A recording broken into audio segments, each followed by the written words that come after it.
He smirked on the Zoom screen and declared, "A summer intern could handle this garbage," before hitting mute like he'd just won the internet. My face froze mid-breath, his designer ring light haloing that self-satisfied grin only inherited money can buy. The entire virtual room went graveyard quiet.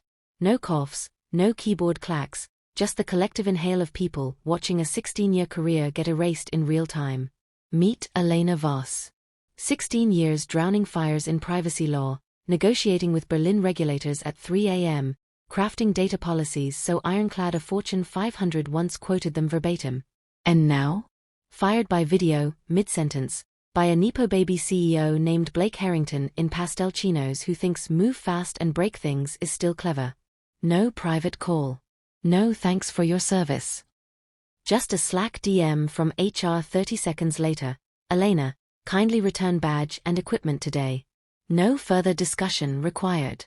I closed the laptop softly, as if sealing a crypt. Outside, someone's sprinkler hissed like nothing had changed. Inside, everything had. I brewed the cheap tea I save for bad days and packed the relics. Badge on its frayed lanyard from the 2023 Privacy Summit, laptop layered in color-coded post-its, Q3 DPI reminder, art. 46 SCC fallback, never delete. Left them stacked on the counter like an offering. Drove to headquarters with windows down, letting cold air slap sense into me. Parked in my usual space out of habit, strode past the front desk kid who suddenly found the floor fascinating. HR handed over the bare minimum paperwork, termination notice, device return sheet.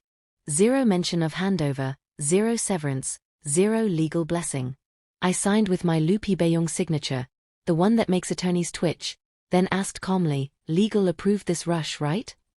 The coordinator, early 20s, voice like forced sunshine, faltered. Blake said it was cleared.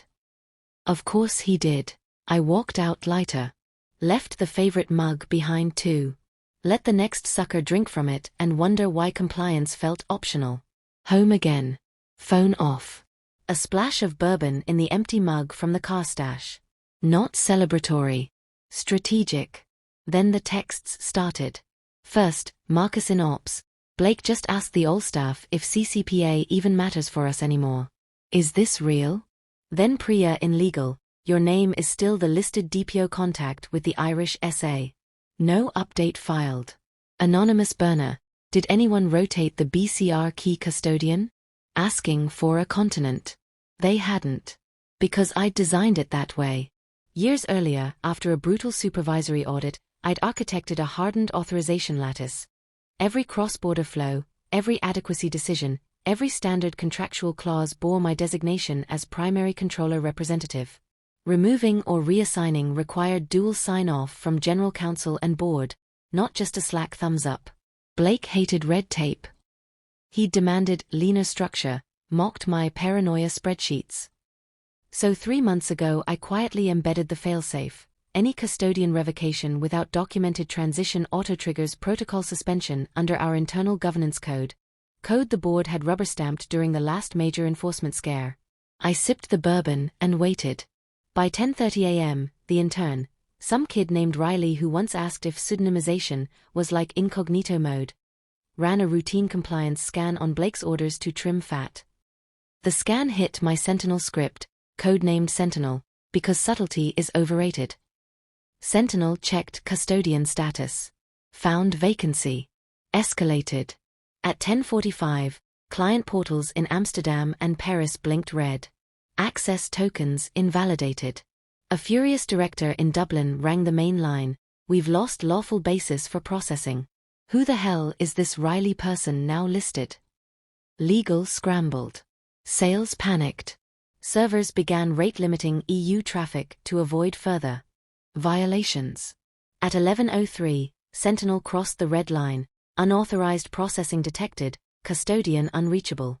It auto-filed breach notifications, first internally, then to the Dutch DPA and Bavarian authority. Clean, time-stamped, irrefutable. 14 exhibits attached, each stamped with my name and the glaring absence of succession. Blake? Still in a glass-walled investor pitch, gesturing at slides about frictionless scaling, oblivious to the pagers exploding in pockets around him.